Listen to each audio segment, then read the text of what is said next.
Hi, everybody. Welcome to My Favorite Mistake. I'm Mark Graven, and our guest today is Kelly Cutchin. She is the country manager at Moneycorp, a global currency exchange leader, and she's helped many Americans make overseas investments. Kelly has over a decade of experience in the foreign exchange industry, my mistake. She joined Moneycorp in 2006 as the first American employee. So joining us from Orlando, Kelly Cutchin. Kelly, hi, how are you? Hi, Mark. Thank you so much for having me. I'm great. So I'd be excited to hear your story, and then we'll delve into topics that you know well. This idea of potentially retiring overseas or making overseas investments. I think we can learn a lot from that. But first off, Kelly, what would you say, looking at your career and your work, what is your favorite mistake? I'm so glad that you asked, Mark. So it's kind of a funny story, actually. But first, I'll start by just saying I was invited to a kind of fancy dinner by my CEO, and it was a table we were all sat at with various executives. And my CEO asked the same question on the spot, went around the table saying, "What was your biggest mistake, actually?" And there were some really good stories going around, and it got to me, and I thought, oh, okay, I'll tell this story about when I had my first job in high school. I was a hostess at a local Italian restaurant, and a couple walked in the front door, and they approached the other hostess that was working with me, and they said, out of curiosity, is your menu served a la carte? And I sort of pushed the other hostess out of the way because I knew the answer to this question and she didn't look like she did. And I said, actually, no, everything on our menu is not served with ice cream. And they quickly turned around and left the building and did not dine with us. So I quickly realized that a la carte and a la mode are very different. But that's kind of the funny story. So at that dinner table, it definitely made everyone laugh. But my CEO actually went on to tell this story about how he previously worked for the Mars company. And the mistake that he made was he accidentally pressed a button that shut down production on the blue M&M for a period of time that ended up costing the business a substantial amount of money. So anyway, I learned two things in that moment. One was you don't need to know everything, right? It's okay to not know the answer to every question. And two, other people that you're sitting at the dinner table with probably have a mistake that was bigger and more embarrassing. So it's okay to make mistakes. Let it out. Well, yeah, that's one of our themes or the podcast is being open about that.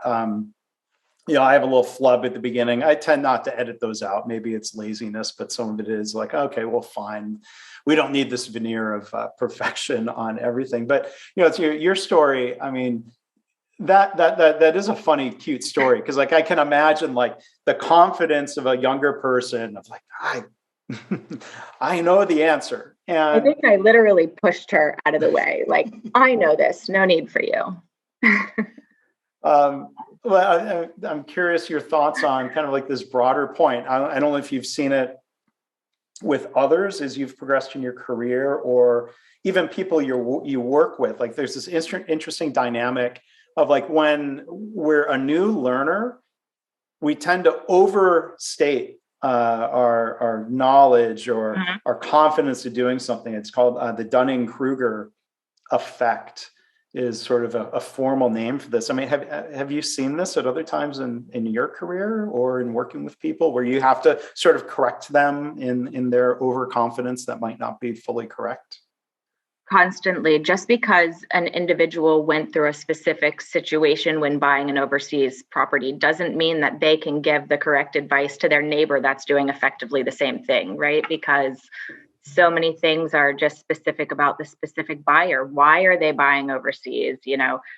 What's their tax obligations globally? And so it is important to make people go, okay, it's fine to share your experience, but definitely make sure that the person you're talking to is willing to do their own due diligence to make sure they're making the right decisions for themselves. Yeah. It's just one other follow-up question comes to mind about your story. I'm trying to imagine the confused looks on that couple's face. Did they try to correct you, or were they just somehow just like, what? Nah, we'll go. We're done. No, they did a pivot and exited the building. And I think immediately after I had said it, I kind of realized what I had done. But then we just broke into laughter. And that story has been retold many, many times over the years because it's just funny. And it was just a teenage mistake. And, it's a constant reminder to me now when I'm giving presentations to realtors and brokers around the world that it's okay to not know everything, but it's very important to have the resources in your toolkit so that you can make these introductions to your clients so they're making sound decisions. Mm-hmm.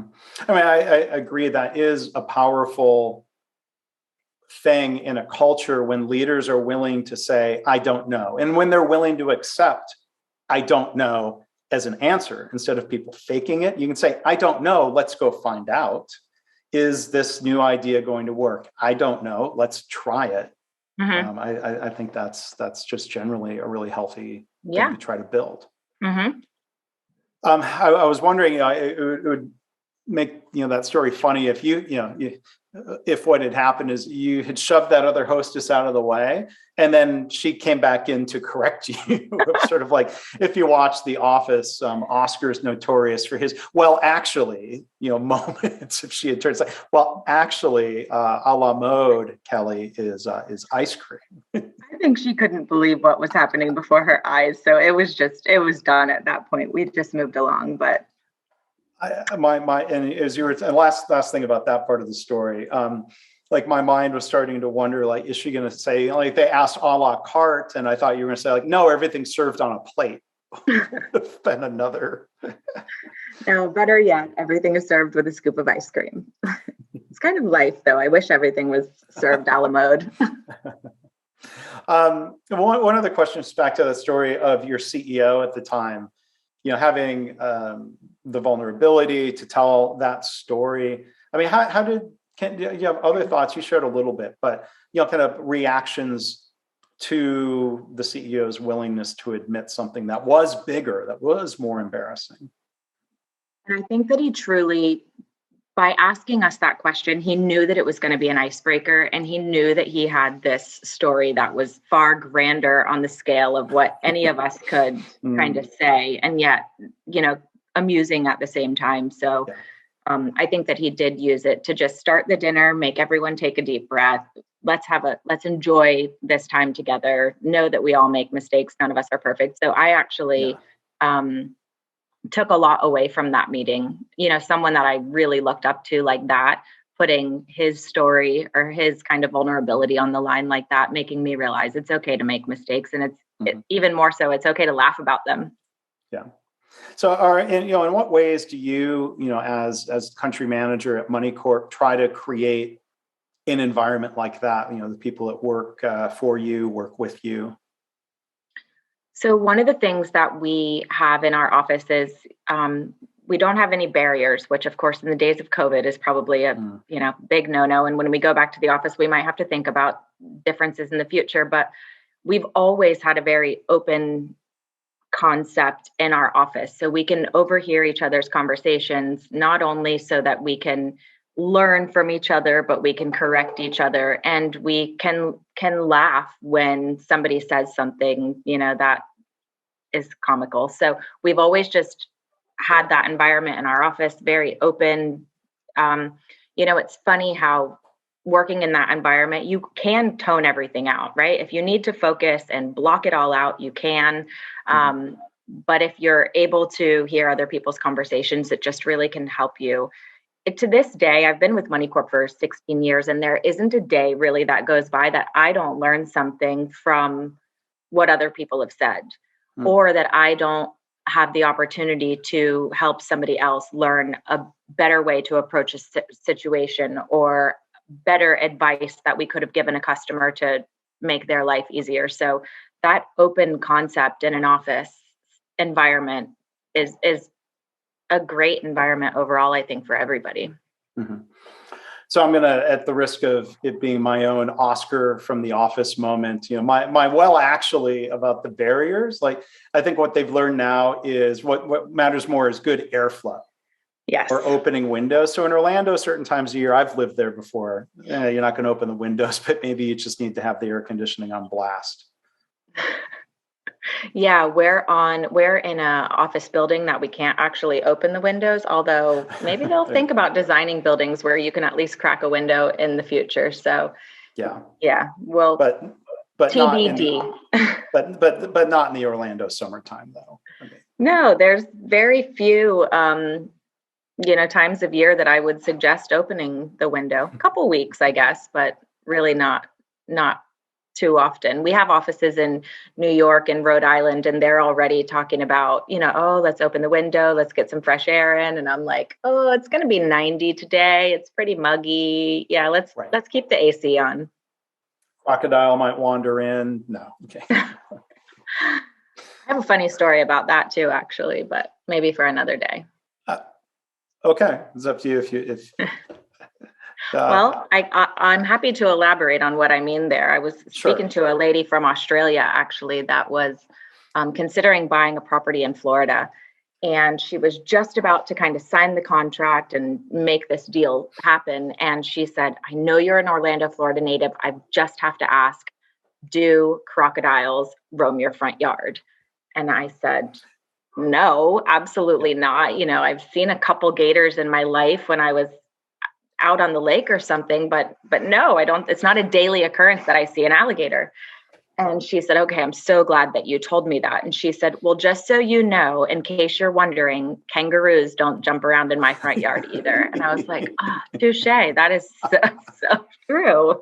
Yeah. That, of course, my mind is thinking there's kangaroos and koala bears like climbing up the trees in your front yard. But yeah. So my most recent mistake was saying crocodile there instead of alligators. You can tell I was an interloper through Orlando, but at my wife's workplace on their property, there was a pond and there were occasionally some alligator sightings. Sure. So it does just happen. Don't feed them. Right.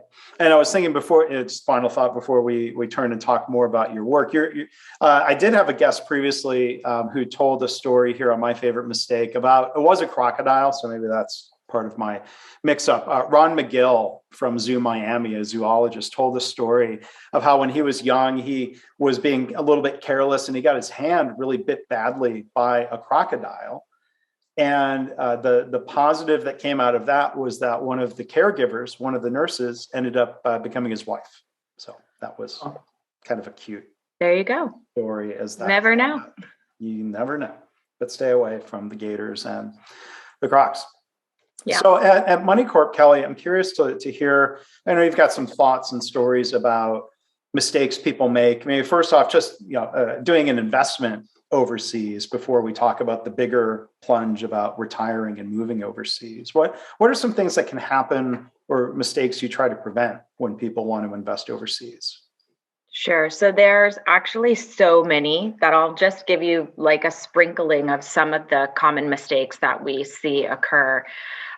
First and foremost, people don't do their research. And when they're making a property purchase and, spending so much money on something, you'd think that everyone's going to really understand the entire process. But a lot of people don't. It's knee-jerk reactions. It's people thinking that they're doing everything correctly because they're doing what their friend did, but actually realizing in hindsight that there was a much better way of doing things. So first and foremost, I'll say, clients think that their banks are the best way to transfer money internationally. And I think we'll all realize that we need our banks, right? We need our checking accounts. We need our debit cards. We need a savings account. So the banks are definitely useful for products that we need. But when it comes to transferring money globally, it's a tiny little department and it is not their specialty. So unfortunately, the banks don't offer good exchange rates.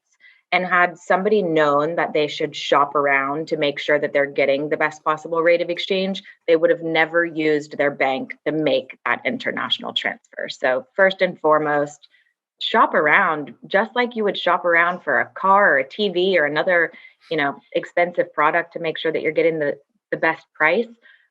Buying currency, you also need to shop around for the best price. So that's kind of the first big mistake that I see clients make.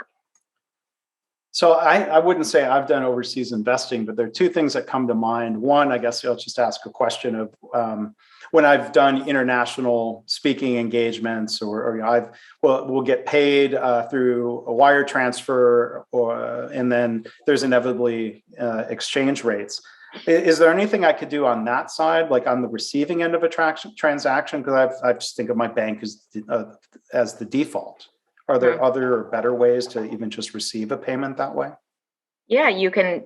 I mean, Moneycorp would be a solution to that as well. So we not only help people make global payments, but we can certainly help people receive global payments, right? So you can receive euros into your Moneycorp account and then use a currency broker like ourselves to convert those funds into US dollars and then make that deposit into your local bank. What you see at your statement, when you send or receive money internationally, you might see a transaction fee or an international wire fee. That's what is known as like the upfront, the transparent cost. But the real profit that the bank is making off of your transaction is actually on the hidden fee, which is the exchange rate itself.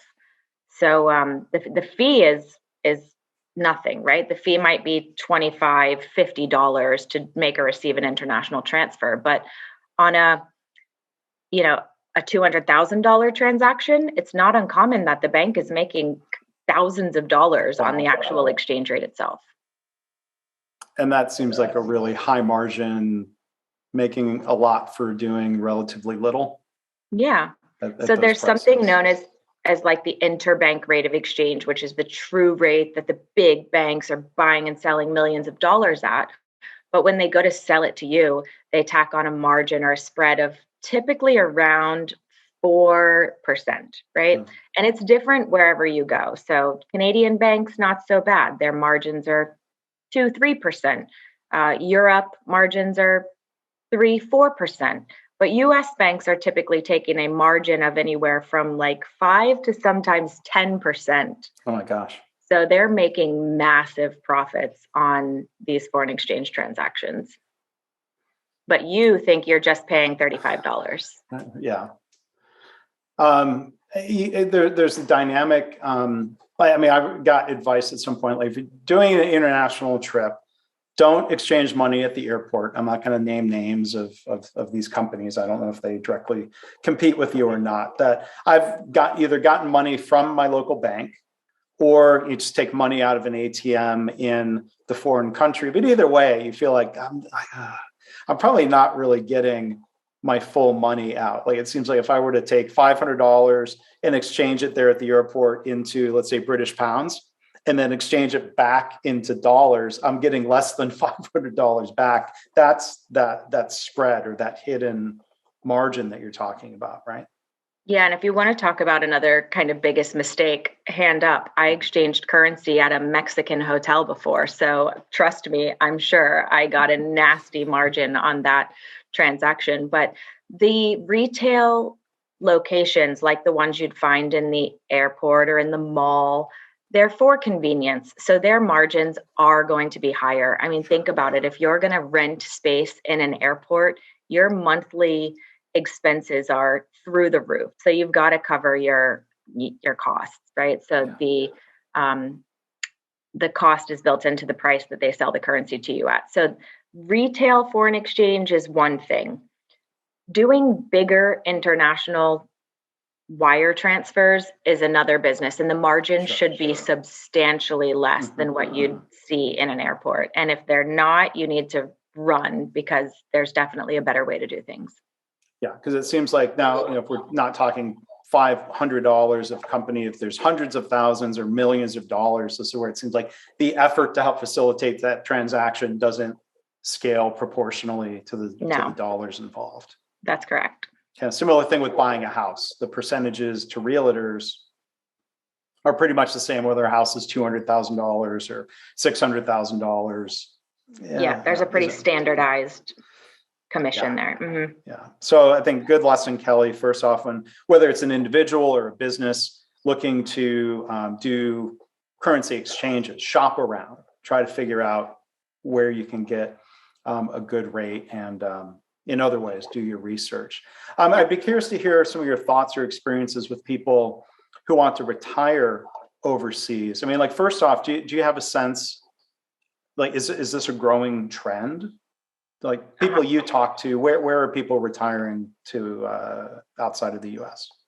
I love that question. So, in my time with Moneycorp, I've seen a lot of things change, right? So, in the early 2000s, we were dealing predominantly with British and Canadian customers that were buying vacation homes here in Central Florida, right? Everybody wanted a piece of the Sunshine State, and those types of buyers still exist. But over my last 2-3 years with the company, we have significantly seen a change, and it is Americans considering investing abroad.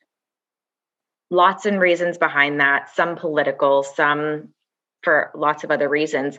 But of course, one of those reasons is because we've all realized that we can work remotely. So do I want to be here in California, or would I rather live in Portugal and still work for my company remotely?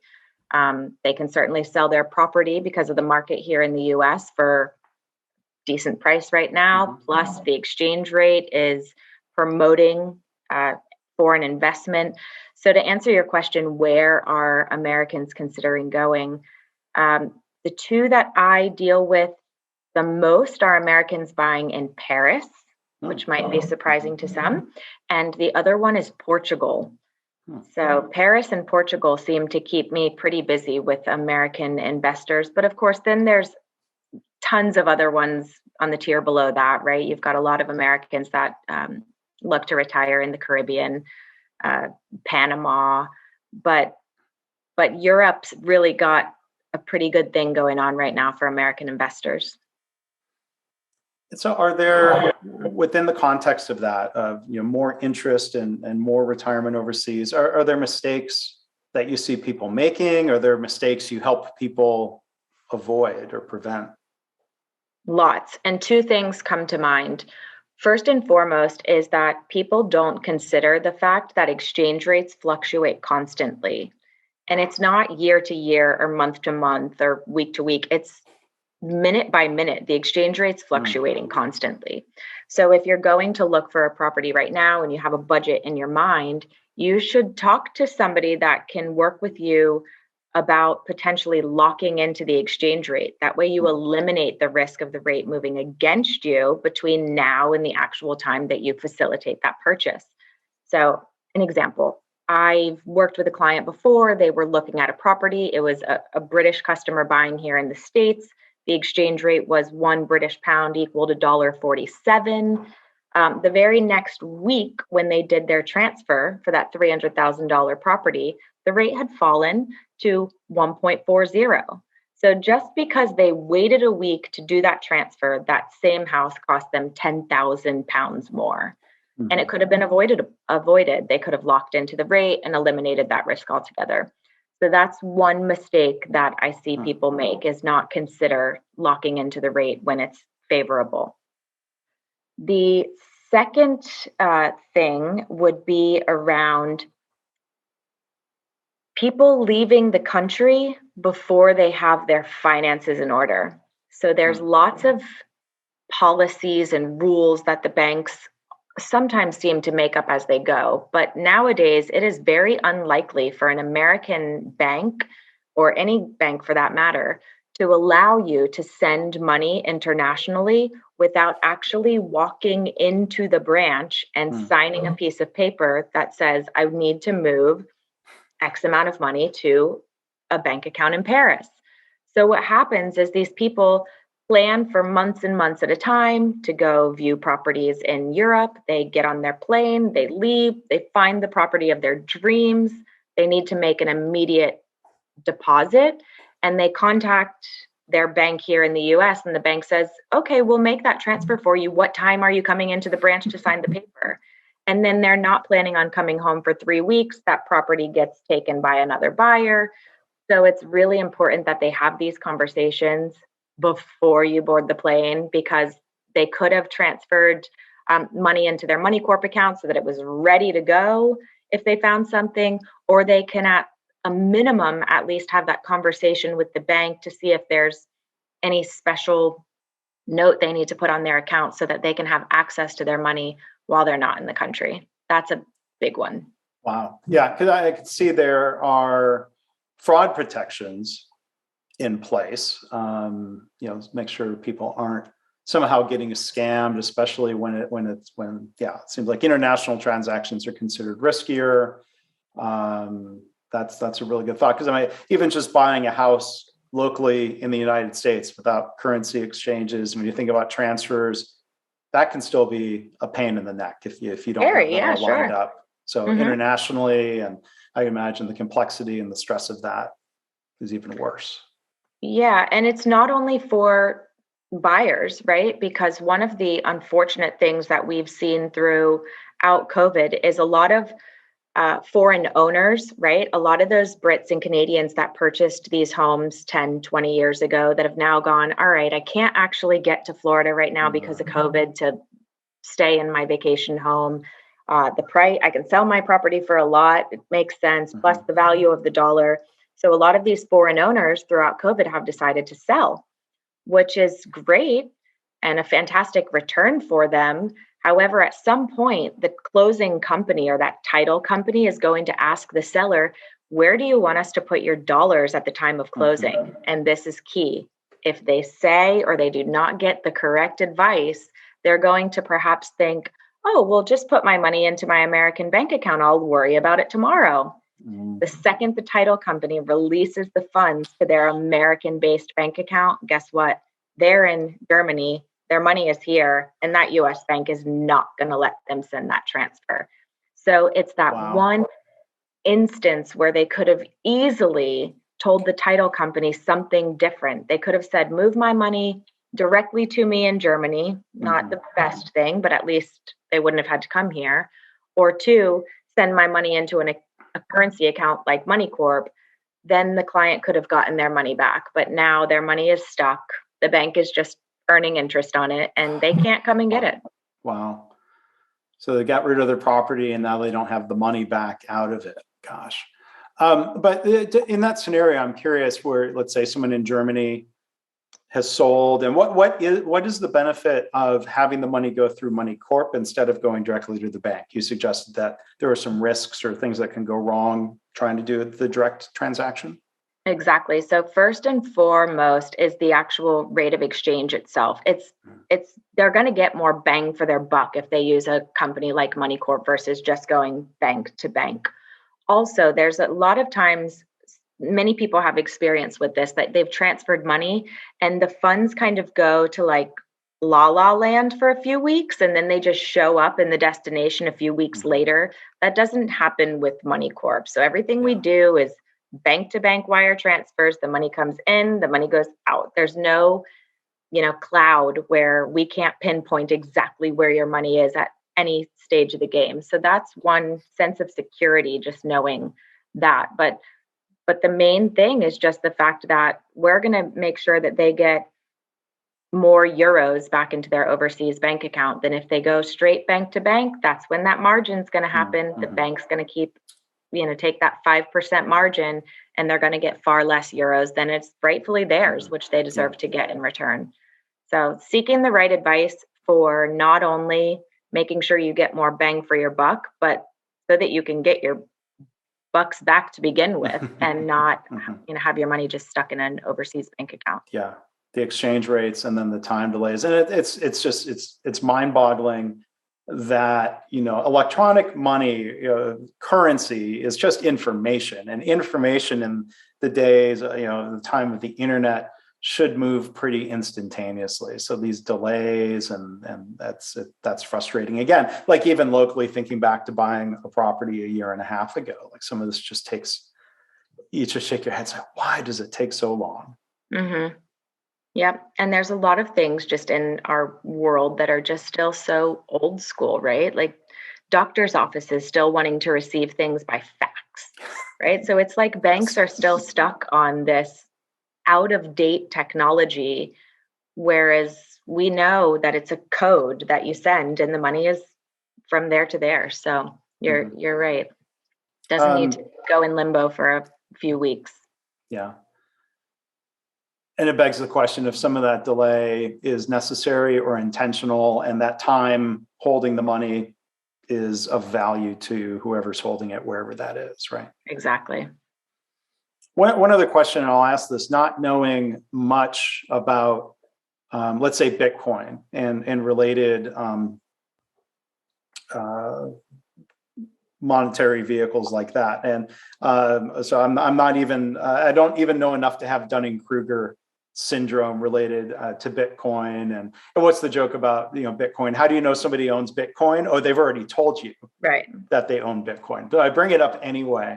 I mean, does Bitcoin help? Is that something that Moneycorp, do people ask about that? Is that something that's helpful, or is that just a whole different thing?